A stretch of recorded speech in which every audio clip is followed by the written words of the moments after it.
Very good morning students. మనం previous సెషన్లో ఏం చేసామంటే ఆపరేషన్ యాంప్లిఫైర్ యొక్క అప్లికేషన్స్ చెప్పుకున్నాం. ఈ ఆపరేషన్ యాంప్లిఫైర్ అప్లికేషన్స్లో మనం ఏం చేసాం, summer, subtractor and voltage follower వీటి గురించి డిస్కస్ చేసాం. ఈరోజు సెషన్లో ఈ క్లాస్లో మనం ఏం చేస్తామంటే ఇంటిగ్రేటర్, డిఫరెన్షియేటర్ గురించి మనం ఈ క్లాస్లో డిస్కస్ చేద్దాం. మీకు ఆల్రెడీ ఇంటిగ్రేటర్, డిఫరెన్షియేటర్ అంటే ఏంటో తెలుసు, ఎందుకంటే మనం ఇంటర్మీడియట్ మ్యాథమెటిక్స్లో డిఫరెన్షియేషన్ చేసాం, ఇంటిగ్రేషన్ చేసాం. కాబట్టి ఏంటంటే what is integrator, what is differentiator అనేది మీకు తెలుసు. డిఫరెన్షియేటర్ ఏం చేయాలి అంటే మీరు ఏదైనా ఒక ఫంక్షన్ ఇస్తే దాన్ని డిఫరెన్షియేట్ చేస్తుంది. అలా మీరు డిఫరెన్షియేట్ చేయడానికి ఎలా ఉపయోగిస్తున్నారు, d/dt లేకపోతే d/dx అనే దాన్ని యూజ్ చేస్తున్నారు. ఇంటిగ్రేటర్ అంటే ఏం చేస్తున్నారు, ఇంటిగ్రల్ సింబల్ వేస్తారు and with respect to t కానీ విత్ రెస్పెక్ట్ x కానీ ఇంటిగ్రేషన్ చేస్తుంటారు. సో ఇలా మనం డిఫరెన్షియేటర్, ఇంటిగ్రేటర్ అంటే వీటిని యాజ్ అన్ ఆపరేటర్స్గా, ఫంక్షన్స్గా మనం ఏం చేసామంటే మ్యాథమెటిక్స్లో ఉపయోగించాం. ఇప్పుడు వాటికి సర్క్యూట్ని డిజైన్ చేసాం మనం. ఎక్కడ, మన ఆపరేషనల్ యాంప్లిఫైర్లో. ఆ సర్క్యూట్స్ని డిజైన్ చేసినప్పుడు ఇప్పుడు ఆ పర్టికులర్ డిఫరెన్షియేషన్కి కానీ ఇంటిగ్రేషన్కి కానీ అవుట్పుట్ ఎలా వస్తుంది అనేది ఇక్కడ మనం క్యాలిక్యులేట్ చేస్తాం త్రూ సర్క్యూట్ డయాగ్రామ్. ఓకేనా? సో ఇప్పుడు మీరు అబ్జర్వ్ చేయండి. ఫస్ట్ ఆఫ్ ఆల్ ఇక్కడ మనకు ఉన్నది ఏంటంటే ఇంటిగ్రేటర్ సర్క్యూట్ డయాగ్రామ్ చూడండి.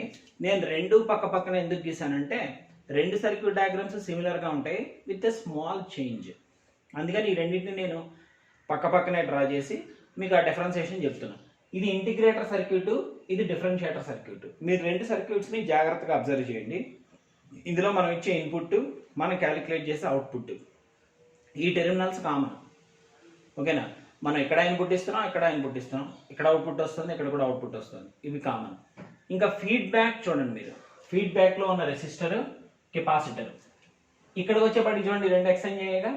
అంటే ఇక్కడ మీరు ఫీడ్బ్యాక్లో రెసిస్టర్ ఇస్తే ఇక్కడ ఫీడ్బ్యాక్లో కెపాసిటర్ వచ్చింది. ఇక్కడ సోర్స్లో కెపాసిటర్ ఉంటే ఇక్కడ సోర్స్లో రెసిస్టర్ వచ్చింది.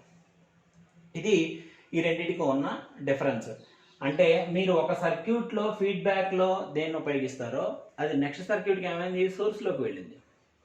ఓకేనా? ఫస్ట్ ఆఫ్ ఆల్ ఇంటిగ్రేటర్ చూసాం అనుకోండి. ఇంటిగ్రేటర్ సర్క్యూట్ చూడండి, ఇది మనం యాజ్ ఇట్ ఈస్గా మనం ఉపయోగించిన ఆపరేషన్ యాంప్లిఫైర్. ఇందులో మనకి ఫీడ్బ్యాక్లో కెపాసిటర్ ఉంది అండ్ సోర్స్ ప్లేస్లో రెసిస్టెన్స్ ఉంది. ఓకేనా? అంటే ఇది వరకు యూజువల్గా మనం ఉపయోగించే ఏ టెర్మినల్కి ఇచ్చాను నేను, ఇది ఇన్వర్టింగ్ టెర్మినల్కి ఇచ్చాను. ఇది వరకు మనం ఇన్వర్టింగ్ యాంప్లిఫైర్స్ని ఉపయోగించాం కదా, ఇన్వర్టింగ్ యాంప్లిఫైర్ గురించి చెప్పుకున్నాం. సేమ్ అదే ఇన్వర్టింగ్ యాంప్లిఫైర్ సర్క్యూటే, కానీ ఫీడ్బ్యాక్లో అక్కడికి మనకి రెసిస్టర్ ఉంది, ఆ ప్లేస్లో ఇక్కడ మనకి కెపాసిటర్ ఉంది. ఓకేనా? అంతే తేడా. This is the circuit. ఇది మనకి ఇన్వర్టింగ్ టెర్మినల్కి నేను ఏం చేశానంటే ఇదిగో ఇన్పుట్ ఇచ్చాను. సో మనకి ఫైనల్గా ఏమొస్తుంది, అవుట్పుట్ వస్తుంది. రైట్? ఓకే. ఇప్పుడు నేను దీన్ని క్యాలిక్యులేట్ చేయాలంటే ఈ బయటకు వచ్చే అవుట్పుట్ని క్యాలిక్యులేట్ చేయాలి కదా. దానికోసం నేను ఏం చేస్తున్నానంటే ఇదిగో మనకు అన్నిటికీ ఎప్పటికీ యూజ్ అవుతుంది అది పాయింట్ G. దీన్ని ఏమంటున్నాను నేను, వర్చువల్ గ్రౌండ్. ఈ కాన్సెప్ట్ మీకు బాగా ఇంపార్టెంట్, అందుకే ఎప్పుడు గుర్తుండాలి. వర్చువల్ గ్రౌండ్, పాయింట్ G దగ్గర వర్చువల్ గ్రౌండ్ ఉంది. రైట్? ఇప్పుడు ఈ వర్చువల్ గ్రౌండ్ దగ్గర ఏం జరుగుతుంది అంటే కనుక ఈ సోర్స్ రెసిస్టెన్స్లోంచి ఫ్లో అయ్యే కరెంట్ I1, ఆ ఫీడ్బ్యాక్లోంచి ఫ్లో అయ్యే కరెంట్ I2, ఈ రెండు ఈక్వల్ అవుతాయి. ఇదే మనం ప్రీవియస్గా క్యాలిక్యులేట్ చేసిన దాంట్లో కూడా చూసాం. కాబట్టి ఎట్ దిస్ పర్టికులర్ పాయింట్ అంటే ఈ వర్చువల్ గ్రౌండ్ పాయింట్ దగ్గర ఈ both the currents are equal. కాబట్టి నేను ఏం రాశాను, I1 is equal to I2 అని రాశాను. ఇప్పుడు నేను చేయాల్సిన పని ఏంటి, I1ని క్యాలిక్యులేట్ చేయాలి, I2ని క్యాలిక్యులేట్ చేయాలి, రెండింటిని ఈక్వల్ చేయాలి. ఓకేనా? సో ఫస్ట్ ఆఫ్ ఆల్ దానికోసం నేను I1ని క్యాలిక్యులేట్ చేయడానికి ఈ ఫిగర్ని ఉపయోగిస్తున్నాను. మీకు తెలుసు V is equals to IR, ఇది మనకు బాగా తెలుసున్న ఫేమస్ లా. దీని నుంచి I is equal to V/R, అంతే కదా. సో ఇప్పుడు చూడండి, ఇక్కడ నేను I1ని క్యాలిక్యులేట్ చేయాలి. I1 ఎక్కడి నుంచి ఫ్లో అవుతుంది, ఈ R1 అనే రెసిస్టర్ గుండా ఫ్లో అవుతుంది. ఓకేనా? ఏ వోల్టేజెస్ దీనికి అటు ఇటు టెర్మినల్ పాయింట్స్గా ఉన్నాయి అంటే ఇన్పుట్ ఇక్కడ ఉంది, ఇక్కడ G ఉంది. ఈ G దగ్గర వోల్టేజ్ ఎంత ఉంటుంది, 0. ఇది వర్చువల్ గ్రౌండ్ కాబట్టి ఇక్కడ వోల్టేజ్ 0. సో ఇప్పుడు నేను ఇక్కడ ఈ ఓమ్స్ లాని అప్లై చేస్తే ఏమొస్తుంది చూడండి, నాకు I is equal to V/R రావాలి. 2 వోల్టేజెస్ ఉన్నాయి, ఇది V1, ఇది 0. So V1 minus 0/R1, V1 minus 0/R1. This is the value of I1. 0 కాబట్టి తీసేసేయండి. సో V1/R1, దీన్ని ఈక్వేషన్ 1 అనుకోండి. నెక్స్ట్ ఇంకోటి ఏం క్యాలిక్యులేట్ చేయాలి, I2 క్యాలిక్యులేట్ చేయాలి. I2 ఏ టెర్మినల్స్ మధ్యలో ఫ్లో అవుతుంది, ఈ గ్రౌండ్ అండ్ నెక్స్ట్ వచ్చేసి అవుట్పుట్. దేని గుండా ఫ్లో అవుతుంది, త్రూ దిస్ కెపాసిటర్. ఓకేనా, ఈ కెపాసిటర్ గుండా ఫ్లో అవుతుంది. సో కాబట్టి మనం I2ని క్యాలిక్యులేట్ చేసేటప్పుడు ఇది I2. ఇది ఎలా క్యాలిక్యులేట్ చేస్తామంటే యూజువల్గా మనకి I అంటే ఏంటి, I is equals to dQ/dt. ఇది కదా formula, original formula, right.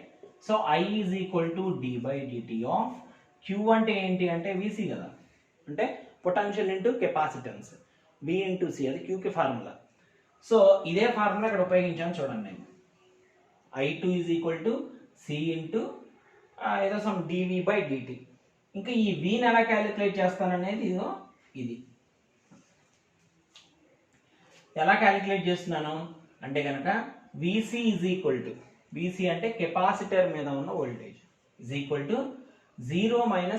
0 - V0, 0 ఎక్కడ ఉంది, గ్రౌండ్ దగ్గర, V0 ఇదిగో, అంటే ఇది ఇదన్నమాట loop. So VC is equal to 0 - V0, ఇది VC వాల్యూ. దీని నుంచి VC ఈజ్ ఈక్వల్ టు ఏమైంది, 0 కాబట్టి పక్కన పెట్టేస్తే -V0 అయింది.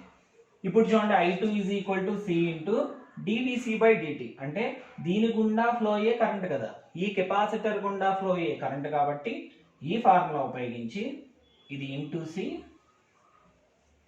ఈ ఫార్ములా ఉపయోగించి ఈ వోల్టేజ్ ఎక్కడ తీసుకోవాలి, మీరు కెపాసిటర్ దగ్గర తీసుకోవాలి, అంటే ఇది సఫిక్స్ లో కూడా C. ఓకే, కెపాసిటర్ దగ్గర తీసుకోవాలి. So C into dVC/dt, that is equal to I2. So which is equal to, ఇప్పుడు VC బదులు ఏం రాయొచ్చు నేను, V0 రాయొచ్చుగా, -V0, ఇదిగో -V0 అని రీప్లేస్ చేశాను. నాకు I2 is equal to -C into dV0/dt వచ్చింది, రైట్. దేర్ఫోర్ ఇది ఈక్వేషన్ 2 అనుకున్నా. 1 and 2ని ఈక్వల్ చేశాను. సో ఈక్వేషన్ 1 ఇది, ఈక్వేషన్ 2 ఇది. సో 1 and 2ని ఈక్వల్ చేశాను. 1 and 2ని ఈక్వల్ చేస్తే చూడండి, V1/R1 is equal to -C into dV0/dt. దీని నుంచి నాకు కావాల్సింది ఏంటి, అవుట్పుట్ వోల్టేజ్ కావాలి కదా. So dV0/dt is equal to, ఇది ఒకటి ఇక్కడ ఉంచాను, ఈ సీని తీసుకొచ్చాను, -V1/R1C.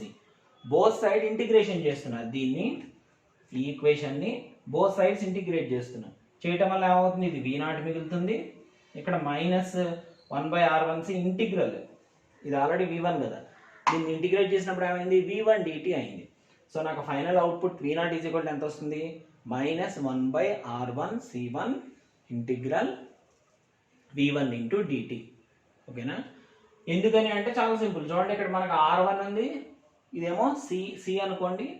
సో R1 ఉంది, C ఉంది, ఏ టెర్మినల్కి ఉంది, ఇన్వర్టింగ్ టెర్మినల్కి ఉంది. కాబట్టి output voltage V0 is equal to -1/R1C integral మనం ఏదైతే ఇన్పుట్ ఇచ్చామో ఆ ఇన్పుట్ V1/dt. ఇది మనకి ఇంటిగ్రేషన్లో వచ్చే ఫైనల్ అవుట్పుట్. ఓకేనా, ఇదంతా ఇంటిగ్రేట్ అనమాట. చూడండి ఇప్పుడు ఫైనల్గా ఏం చేసింది, ఇన్పుట్ వోల్టేజ్ V0ని ఇంటిగ్రేట్ చేసింది.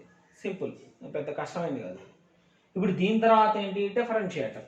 ఇప్పుడు ఈ డిఫరెన్షియేటర్ సర్క్యూట్ చూడండి, ఇంటిగ్రేటర్ సర్క్యూట్ ఫీడ్బ్యాక్లో ఉన్న కెపాసిటర్ డిఫరెన్షియేటర్కి సోర్స్లోకి వచ్చింది.